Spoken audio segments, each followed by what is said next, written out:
केवल गोटे लवंगरे स्त्री दीवानी होइजिब। राति दिन घर को डाकिब, जहाँ चाहिए ताहा करिब।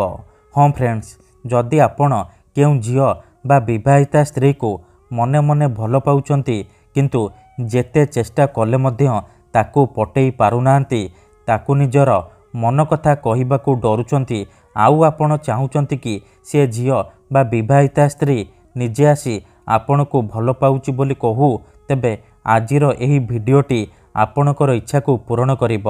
कारण आजिर एही भिडियोटी रे मु आपण को शिखेइबी केवल गोटे लवंगर साहाय्य नारी मोहिनी वशीकरण विद्या, जहाकू प्रयोग करी आपण सुंदरी सुंदरी झियो बा सुंदरी भाउज को बसरे करि परिबे, ताकू पटेई ताठारू निजर मन मुताबक काम हासिल करि परिबे।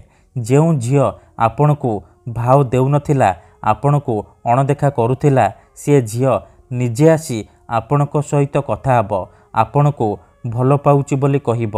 जेउ विवाहिता नारी को आपण दिन राति भाबुचंती, सीए निजे आपण को फोन करिब, घर को डाकिब, जहाँ चाहिए ताहा करिब।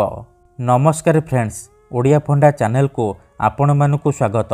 आजिर एही वशीकरण दुनियार सबुठारु महाशक्तिशाली वशीकरण, जी भी यह करिछि 100% सफल होइछि। आपण भी मो कथा मानी गोटे लवंग आनी आजिर एही वशीकरण करिकी देखंतु। ग्यारंटी देउछि जेउ झियो बा स्त्री उपरे एही वशीकरण को प्रयोग करिदेबे, सीए सेही समय ठारू आपणक बसरे होइजिब, आपणक प्रेमरे दीवानी होइजिब, आपणको भल पाइब, आपणको छाड़ी रही परिबनी।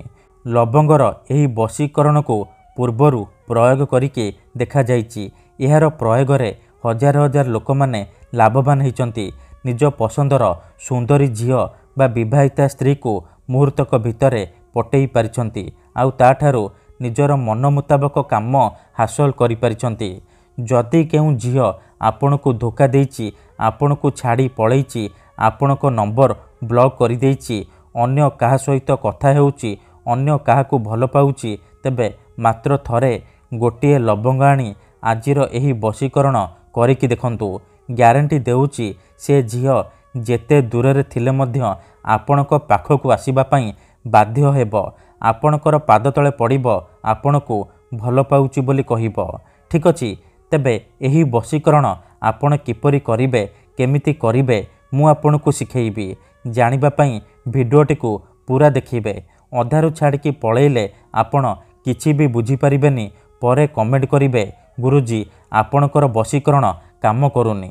देखंतु, जेउपरि आपण भगवान को मानुचंती, भगवान को उपरे विश्वास रखिचंती, निजर सबु दुख कष्ट असुविधा भगवान को जणाउचंती, जदि से असुविधार समाधान न हेला तार माने नुहे कि भगवान नाहांती। सेहीपरि तंत्र मंत्र हुए, वशीकरण काम करे, किंतु एहाकू आपणको सिद्ध करिबाकू पड़िब, प्रयोग विधि को ठीक भाबरे करिबाकू पड़िब। मु आपणको जेमती शिखेइबी, आपणको ठीक सेहीपरि करिबाकू पड़िब।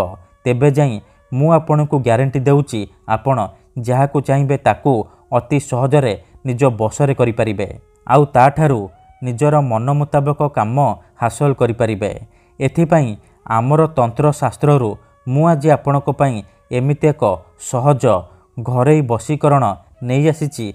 एथिरे आपणको बेसी किछि सामग्रीर आवश्यक नाही, केवल गोटे लवंग आनिबे, तापरे मु आपणको किछि प्रयोग विधि शिखेइबी, आपण से प्रयोग विधि को ठीक भाबरे करिदेबे। तापर देखिबे चमत्कार। जेउ झियो पटु नथिला, से झियो आपे आपे पटिजिब। पड़िशा घर भाउज हाथ धरिकी रूम को डाकिब, जहाँ चाहिए ताहा करिब। तेबे विधिटी जानिबा पूर्वरु मोर आपण मानकु अनुरोध कि जदि आपण आम चैनल को नुआ आसिचंती, तेबे दयाकरी चैनल को सब्सक्राइब करी पाखरे थिबा बेल आइकन को मध्य दबाई दियंतु, जहाद्वारा आमे जेउ भी वीडियो अपलोड करिबु सर्वप्रथमे आपण देखि परिबे। मने रखंतु, एही वशीकरण विधि को आपण केवल मंगलवार आउ शनिवार दिन करि परिबे। रातिरे सोइबा पूर्वरु एही विधि को करिबे। राति 9टारू राति 11टा मध्यरे एही वशीकरण करिबे। वशीकरण करिबा पूर्वरु भल भाबरे ହାତ ଗୋଡ଼ ଧୋଇ ସଫା ବସ୍ତ୍ର ପିନ୍ଧିକି ଏହି ବଶୀକରଣକୁ ଆରମ୍ଭ କରିବେ। ପ୍ରଥମେ ଆପଣ କ'ଣ କରିବେ, ଗୋଟିଏ ଫୁଲ ଲଗା ଲବଙ୍ଗ ଆଣିବେ, ଆଉ ସାଧା କାଗଜ ଆଉ କଳା କଲମ, ଅଳ୍ପ ଟିକେ ଲାଲ ସିନ୍ଦୁର ଆଣିବେ। ଏତିକି ଜିନିଷ ଆଣିସାରିବା ପରେ ନିଜ ଘରେ କୌଣସି ଏକ ଜାଗାରେ ବସି ପଡ଼ିବେ। ଧ୍ୟାନ ରଖିବେ ଯେଉଁଠାରେ ଆପଣଙ୍କୁ କେହି ଦେଖିବେନି କିମ୍ବା ଡାକିବେନି। ତାପରେ ଯେଉଁ କାଗଜ ଆଣିଛନ୍ତି ସେ କାଗଜରେ କଳା କଲମର ସାହାଯ୍ୟରେ ସେଇ ଝିଅ ବା ସ୍ତ୍ରୀର ନାମ ଲେଖିବେ ଯାହାକୁ ଆପଣ ନିଜ ବଶରେ କରିବାକୁ ଚାହୁଁଛନ୍ତି। ନାମ ଲେଖିସାରିବା ପରେ ସେ ନାମ ଉପରେ ଗୋଟିଏ ଲବଙ୍ଗ ରଖିଦେବେ, ଆଉ ଅଳ୍ପ ଟିକେ ଲାଲ ସିନ୍ଦୁର ସେ ଲବଙ୍ଗ ଉପରେ ପକାଇଦେବେ। ତାପରେ ସେ କାଗଜକୁ ଭଲ ଭାବରେ ମୋଡ଼ିକି ଡାହାଣ ହାତରେ ମୁଠେଇକି ଧରିବେ। ଠିକ୍ ଅଛି। ତାପରେ କ'ଣ କରିବେ, ଆଖି ବନ୍ଦ କରିକି ସେଇ ଝିଅ ବା ନାରୀକୁ ମନେ ମନେ ଭାବିବେ, ତାର ମୁହଁକୁ ନିଜ ମନରେ ଭାବିବେ। ତାପରେ ମାତ୍ର 3 ଥର ଏହି ଗୋଟିଏ ମନ୍ତ୍ରକୁ ଆପଣ ପଢ଼ିବେ। ତାପରେ ମୁଠା ଖୋଲିବେ ଆଉ ସେ କାଗଜରେ ଗୋଟିଏ ଥର ଫୁଙ୍କିଦେବେ। ମନ୍ତ୍ରଟି ଏହିପରି: ଓମ୍ ଚନ୍ ଚାମୁଣ୍ଡାୟ ଆମୁକଂ ମେ ବଶ୍ୟମ୍ କୁରୁକୁରୁ ଫଟ୍ ସ୍ୱାହା। ଓମ୍ ଚନ୍ ଚାମୁଣ୍ଡାୟ ଆମୁକଂ ମେ ବଶ୍ୟମ୍ କୁରୁକୁରୁ ଫଟ୍ ସ୍ୱାହା। ଆମୁକଂ ଜାଗାରେ ଆପଣ ସେଇ ଝିଅ ବା ସ୍ତ୍ରୀର ନାମ କହିବେ ଯାହାକୁ ଆପଣ ନିଜ ବଶରେ କରିବାକୁ ଚାହୁଁଛନ୍ତି। ମନ୍ତ୍ରକୁ ପଢ଼ି ସାରିବା ପରେ ଆପଣ ମୁଠା ଖୋଲିବେ ଆଉ ସେ କାଗଜରେ ଗୋଟିଏ ଥର ଫୁଙ୍କିଦେବେ। ଏତିକି କରିସାରିବା ପରେ ଆପଣ କ'ଣ କରିବେ, ସାଙ୍ଗେ ସାଙ୍ଗେ ସେ ଲବଙ୍ଗ ଆଉ କାଗଜକୁ ସେହିପରି ଜାଳିଦେବେ। ଯେମିତି ଆପଣ ଲବଙ୍ଗ ଆଉ କାଗଜକୁ ଜାଳିବେ ସେପଟେ ପ୍ରଭାବ ପଡ଼ିବା ଆରମ୍ଭ ହୋଇଯିବ।